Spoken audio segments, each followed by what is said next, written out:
So good evening, everyone. We have for today. I have got Alexander Duff as our missionary story. So we'll begin with a word of prayer. Am I audible? Yeah, Phoebe, you're audible. Thank you. Yeah. So let's bow down and look to the Lord in prayer. Our loving and gracious Heavenly Father, thank you, Lord, for this time which you have given to us, O God Jesus, even this time as we read about this missionary story, O God Jesus. O God, help us to find it fruitful, O God Jesus, and even by the end of it, help us to take the message in this, O God Jesus. I praise you and thank you. In Christ's most precious and matchless name, I pray. Amen. So, for today's missionary story, I've been given Alexander Duff. Alexander Duff is a Scottish missionary. Is it echoing? Yes, A please. little bit. Okay. I think you have to disconnect audio in one of the other device. I did it. Yeah. Now am I audible? Is it clear? Yes. Yeah, Yeah. Phoebe. Okay. So Alexander Duff, he's a Scottish missionary in India. Okay, it's still echoing. Okay. He was born in the 15th of April and in Perthshire in 1806, and he died on 12th February. This is the common information.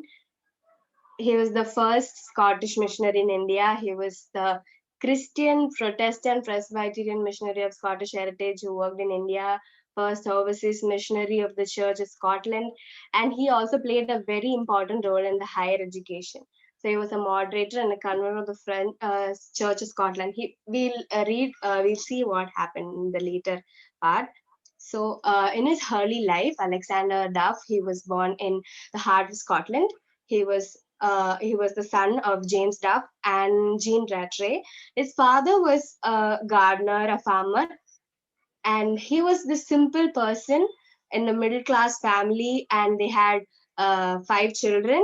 He had 5 siblings: Margaret, William, Finlay, John, and Jean. So he was in a school, in an initial school in his own place in Perthshire. He was a very brilliant student. He was after schooling, he willingly aspired arts and theology in the University of St. Andrews. I was just reading about University of St. Andrews. It's really hard to get into that university even now. And so he was such a good student that he got into arts and theology in the University of St. Andrews in Perthshire. And later on, he was such a good student, and the whole institution, what they did was they actually offered him a chance because he studied theology. They offered him a chance to do the missionary work in India. So from Scotland, there hasn't been any missionary to India. So he was given the honor to become the first person to come on a mission to India. So this was ordained on August 1829, and he was appointed as the superintendent of new mission school at Calcutta. So what he was given an option, though. He was given like, if you want to go to India, you can go to India. So by that time they gave the option, he actually did a research and he started asking people about how India is. So he heard about lot of pathetic conditions in India. So what he did was, he said this when he was asked, like, you can choose to stay in Scotland. That was the option they gave. But then he chose to go to India, and he said that, with my Bible in my hands, I cannot see how a soul in Scotland can be intrinsically more precious to the Savior than a soul in Greenland or in Hindustan. Hindustan, he has mentioned, is India, because in the old times it was Hindustan. And yeah, even in that time, he realized that there is a need in India, and he was called and purposed by God to actually come to India. So as we go forward, like, he started his journey to India in August 1829. So as he is going, he has an option. You can stay, you can go to India, or you can turn back. The choice demands a decision. A decision in the sense, he'll be the first missionary Scottish missionary in India, and he can preach the word of God. He studied arts and theology, wherein he can develop education and all those things. So as he was going to India, he experienced 2 shipwrecks. Are you all here? Are you all there? Like, are you with me? Yes, Phoebe. Yeah, okay. So yeah, he actually, when he was on his journey to India, there were 2 shipwrecks. So what happened is, in the second shipwreck, almost the first shipwreck, he almost lost hope, and he's like, okay, I'm not going to try being I try going to India or something like that. And after later on, he was like, okay, let's give it a try once more. So he's going to India, and the second shipwreck happens. So what happens here was, there is like a lot of chaos, and there is the wind and the storm and everything. And by that time, the captain of the ship suddenly comes inside, and he's like, there is a hole in the ship, we are all going to sink and die. So they had a small boat which they usually have, the emergency boat. So only 7 people can get on the ship, and there were more than 50 people, more than 50, probably like say 100, more than 50 people in the ship. Only 7 people can go in the boat.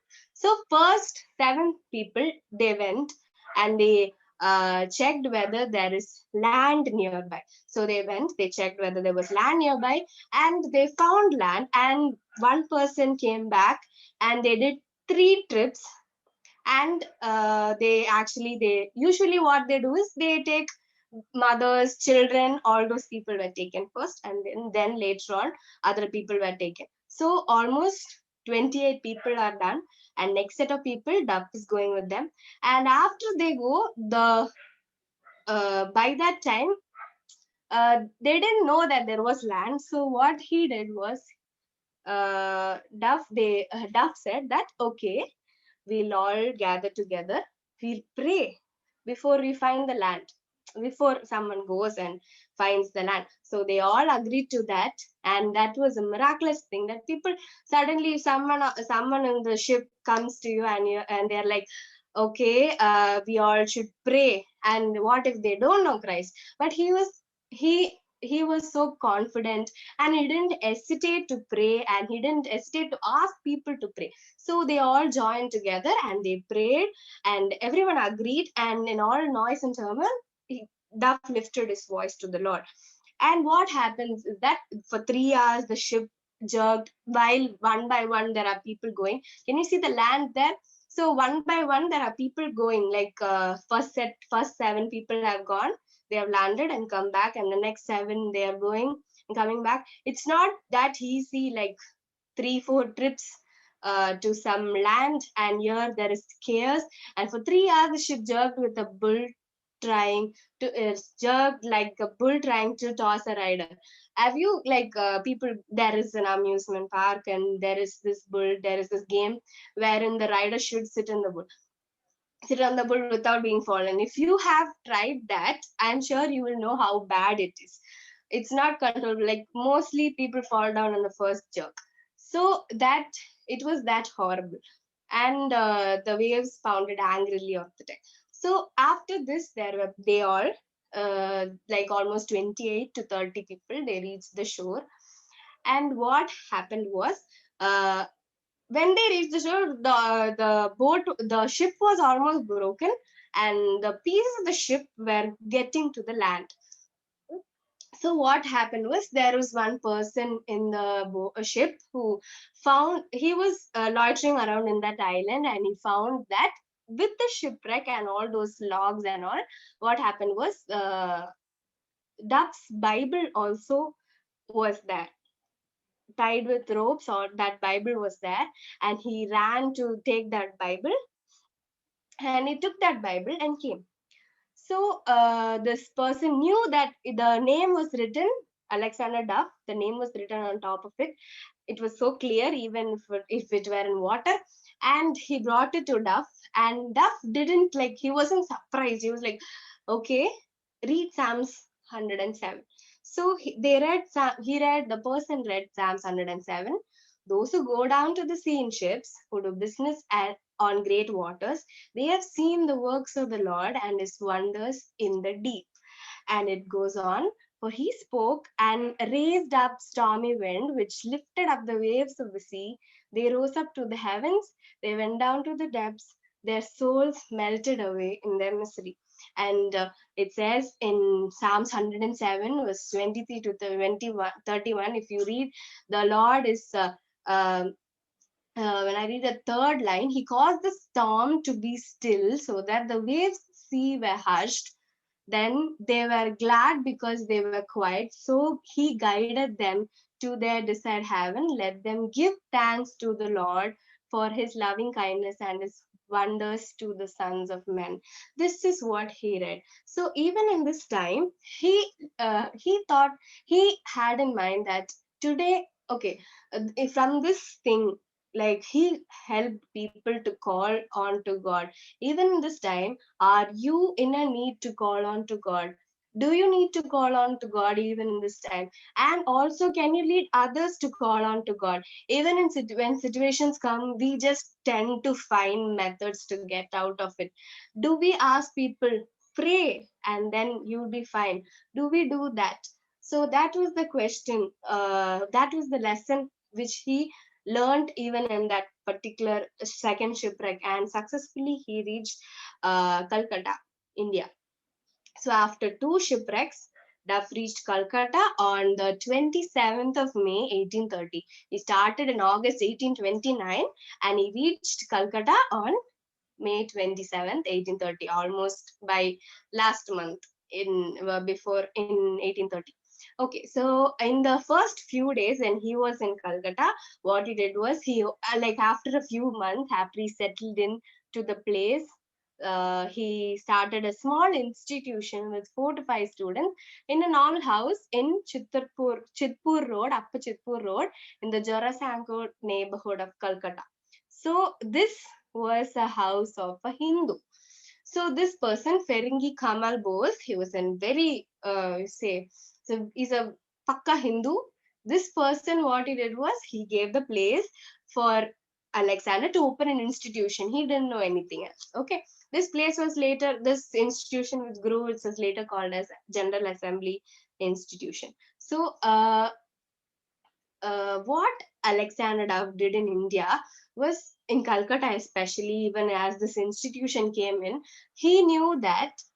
So, if you give free education to people, only the poor people will come for education, won't they? Or will you go like, will your parents also send you if they give free education? So, this was like the only the poor people used to come. So, at that time in Calcutta, many upper class Hindus and Muslims weren't a part of this. They didn't want to join this institution or something like that. They were clearly like out of this place. They were like, no, we are not going to join this poor socio-economic people who actually study for free. But what Duff did was he had this in mind that through education I can bring in Christianity. But he thought like if people like if what say if only poor people come, then how will everyone know Christianity? So what he did was he strategized something. He said, okay, Western education, English is very important, and he started praising Western education and saying the importance of Western education to all the upper class people. They were like, okay, they were impressed, and I don't know, to be precise, they fell for it. They were impressed. They wanted like, okay, yeah, sure, we'll do the Western education. It's something which gives you a lot of pride. Okay, I know English, and all those things were there. So Hindus and Muslims also joined, the upper class people also joined this institution. They were also interested in knowing Western education, and by that, he won the hearts to Christian faith later on. So, what happened was he devised this policy of using Western education, system of education, to slowly convert Hindus and also Muslims to Christianity. So, that is how India started, like one by one, people started learning Christianity.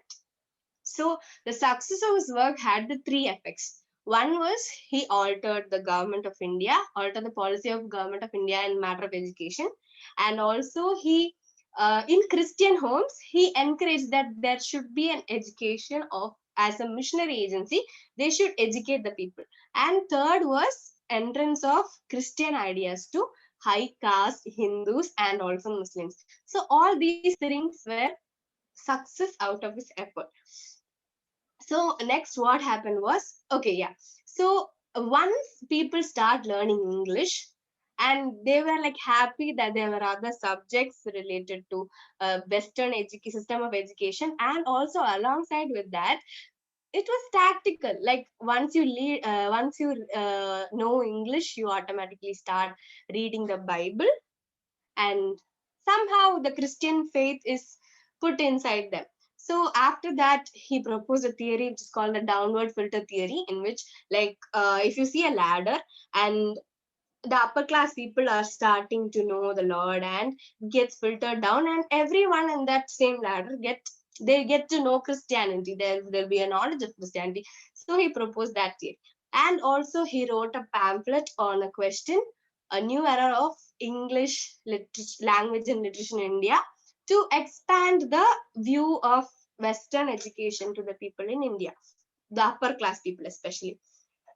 Then later on in 1834, due to his health issues, he was a cardiac patient, so he had some health issues. So he returned back to Britain in 1834.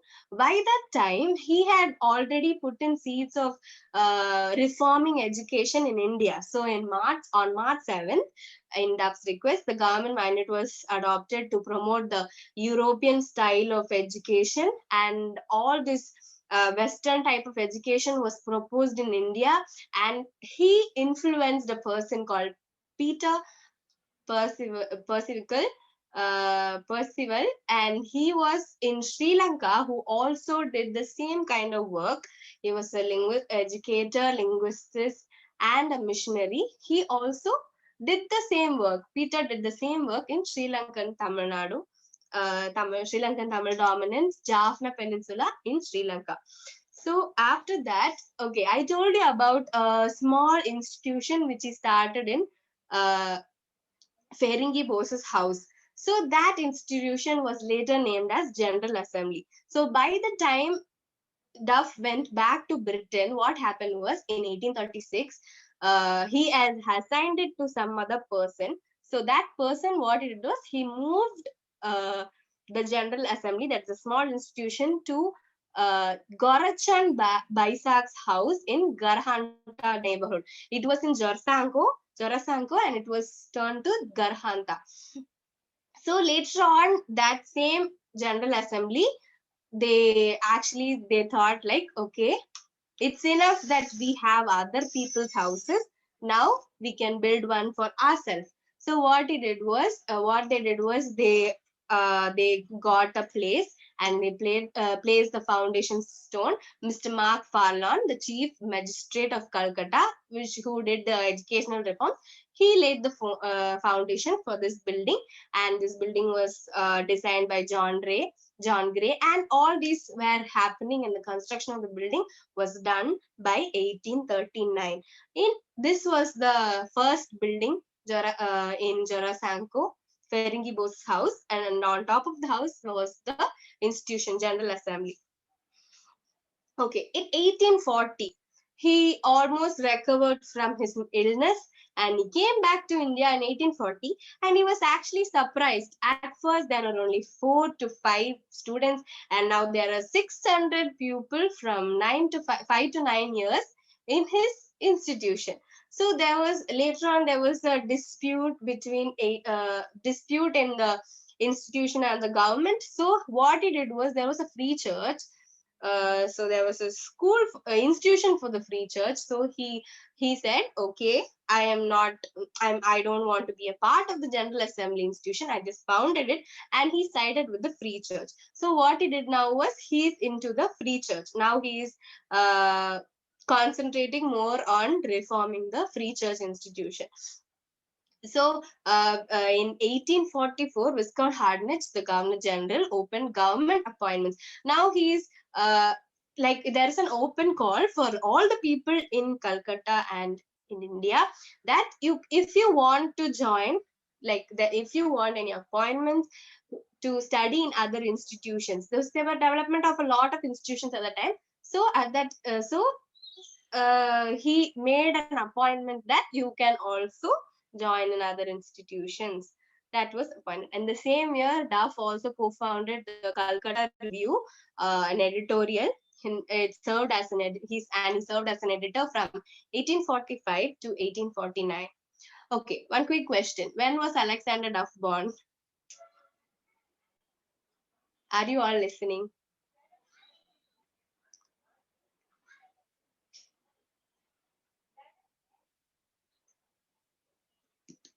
Am I audible? Yeah. Yes, you are audible. Yeah, when was 1807.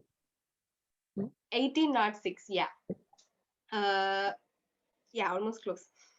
Next, this is the first page of the Calcutta Review, which was uh, the University of Calcutta, founded by the University of Calcutta, which was also founded by Alexander Duff. Okay. Next, uh, so at this time, he returns back to Scotland. Again, he has some health issues, so he goes back to Scotland in 1849. So in 1851, there is this, he studied in a school, in a college in Scotland. So what happens there? There is a University of St. Andrews. So there is a free church in Scotland also. So after he went back to Scotland, he was the first moderator who was elected to become the first moderator in the Free Church of Scotland. And then in 1854, he visited US and he got his LLD degree from the New York University. And after that, he was Reverend Alexander Duff. And after that, what happened was, by the end, he went to US. He came back to Scotland, and then he went to US, and he came back to Scotland again. So when he came back to Scotland, he is the moderator of this institution. This free church college. So what he does was he starts teaching the people in Scotland, the university students. He was teaching them. So what he is teaching them was, he's telling them that there are a lot of people in India. You have to go and work for them. And he was explaining all that. And the people there, the students there, they were not agreeing to anything.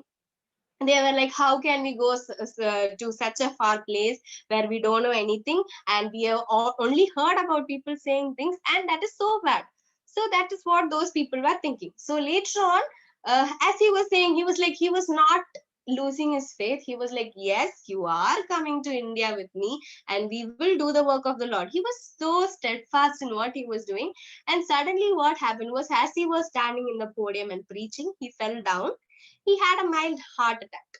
So after like a few minutes, he was given medical attention, and he was conscious.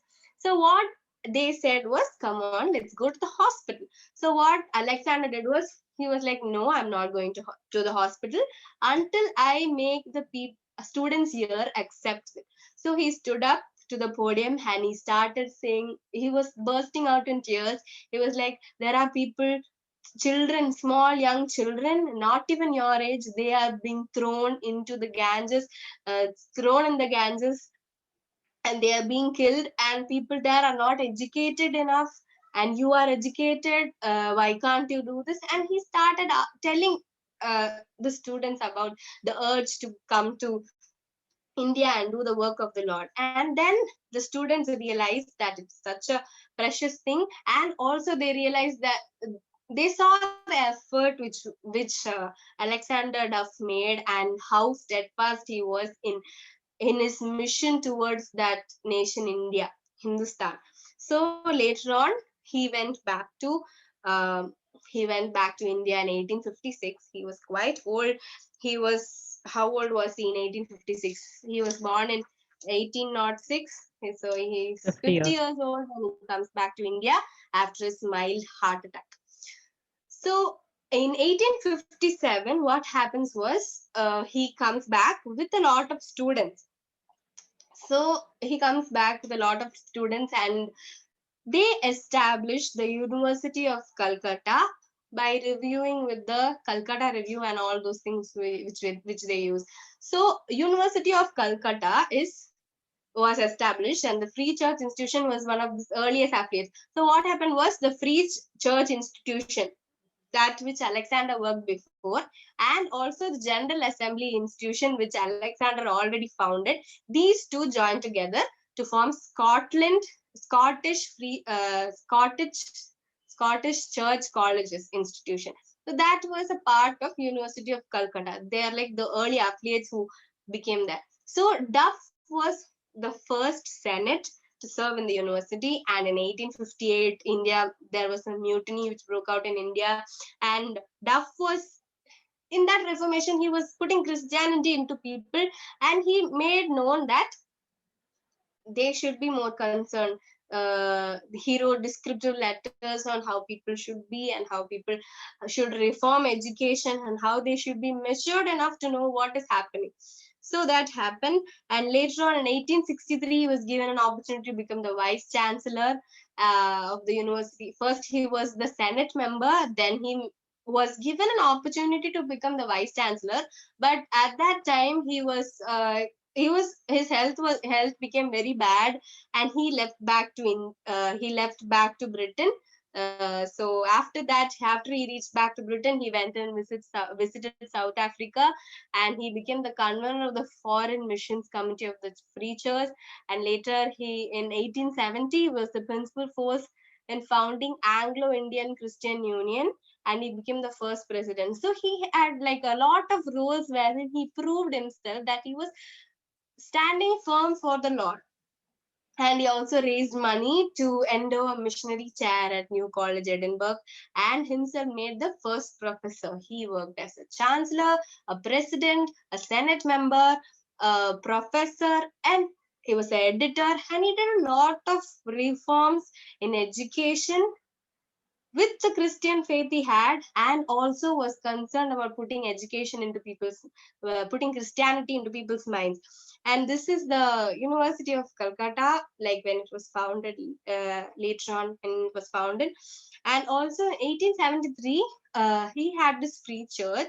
So this free church was threatened with the schism, owing to negotiations for the union. So that is when they united with the General Assembly Institution, and it was grown further. He also took part in forming the Alliance of Reformed Churches, holding the Presbyterian system. So this is the symbol of the Free Church Scotland. It is also in India. Free Church of Scotland, there is like a group of churches. And later on, he went back to Scotland. Alexander Duff died in Sidmouth. It was a heart attack. He died in Sidmouth, Devon, on 12th of February 1878. He was 72 years when he died. But then to see how he stood for the Lord and how he made reforms so that he could bring in Christianity through education, he was so steadfast in that, and he was buried with his wife Anne Scott Drysdale in the northeast section of Grange Cemetery in Edinburgh. He had 4 children: William, Annie, Alexander, and one more daughter whose name is not known. And also, what he did was his whole personal property, he gave it for the foreign missions at New College, found a lectureship on foreign missions, New College, on the model of Bampton Lectures. This is his tombstone. And also, there are things like at the age of 30, he already became a remarkable preacher. So at almost like around the age of 24 is when he came to India. So look at, okay, we are almost in that age right now. So to realize how firm we should be in our faith right now, and how we need to draw people to God in different measures. We need to be concerned of that also. And Alexander Duff was incredibly influential in Indian education and government, and set several precedents. And success of influence of Duff College led to founding of the Calcutta Medical College also. And also, because of all that he did, in Calcutta there is a Duff's church, a Scottish church. It is called the Duff Church. And also, how many of you know about Madras Christian College in Chennai?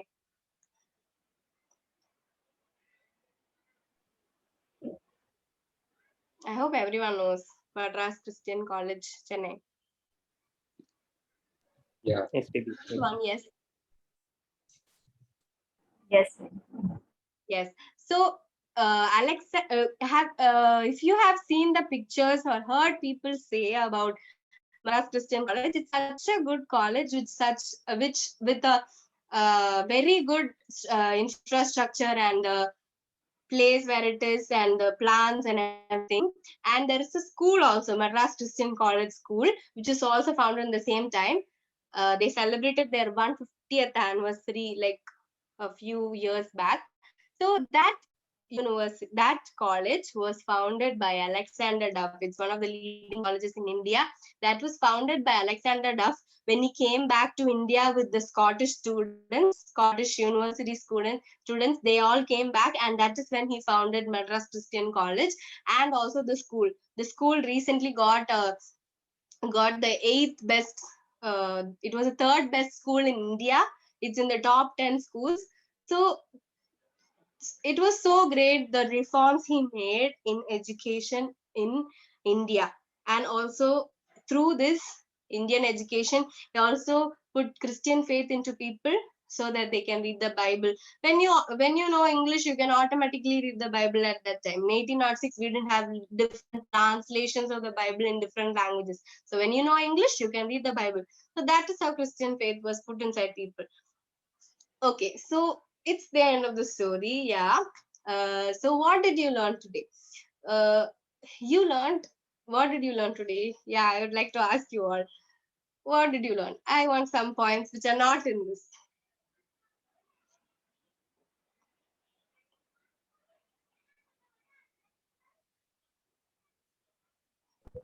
Be Can see steadfast how- in faith.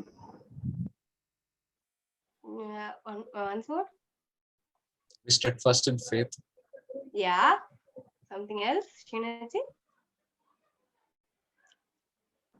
Yeah, we see how missionaries played an important role in the education that we receive now as well. It's all we are also fortunate to be able to know English and all that just because of the contribution and the sacrifice that the missionaries did. Yeah. So these are things we learned. So at first, when he was coming to India,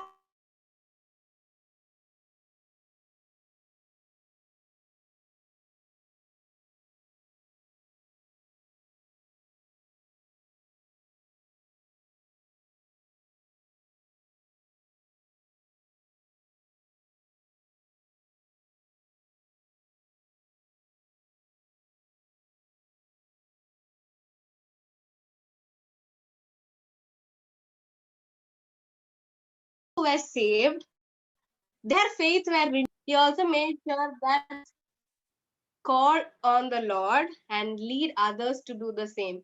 Are you doing the same? Okay, if I see myself, I say, okay, call on the Lord and lead others to do the same. But we, to be precise, I am being an hypocrite and I don't do that. But then how important is that you call on the Lord and you also lead others to do the same. And that was what I learned basically from this. And also that how God can restore your faith when you call on the Lord. Do we also do that? Do we call on the Lord and so our faith is restored? It has happened to me a lot of times, but then God be steadfast in that. And also, as Mahima Chechi also said, we are so fortunate that these people had all these troubles and cares in their lives to bring in English in this country. And also how we know the Lord through that is such a wondrous thing, and we need to be thankful for that. And thank you. I guess that's it. Hope you all know that the importance of calling on to the Lord, the importance of missionaries who worked for us, and how the Lord works in our lives. Have a great time. Praise God.